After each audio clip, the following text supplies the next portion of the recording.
మన లంచ్ ఏంటంటే రైస్, పప్పు, సో ఎక్స్ట్రాగా మనము కీరా అండ్ క్యారెట్ గడ్డే.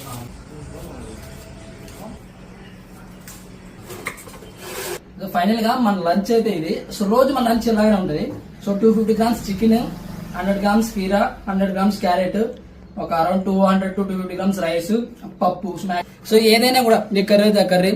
సో ఇది ఒక పీస్ ఇలా తీసుకొని ఇలా పప్పు ఎక్కువ కలుపుకొని కాలిపోతాను.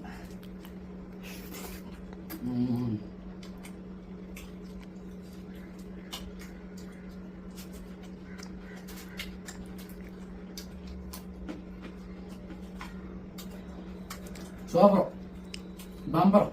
మనం మధ్యాహ్నం భోజనం చేసిన తర్వాత ఒక అరగంట గ్యాప్ ఇచ్చి మనం మధ్యాహ్నం తాగుతాం అనమాట. సో ఇది కూడా ప్రోటీన్ ఇంటేక్ లో ఒక భాగం అనమాట. సో ఓకేనా, మనకి ఇది 135 grams పెరుగు ఉంటుంది. దీంట్లో ఆల్మోస్ట్ ఒక 3 grams ప్రోటీన్ వస్తుంది.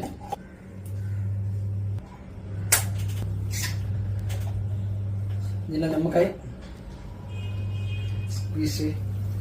ఉప్పు,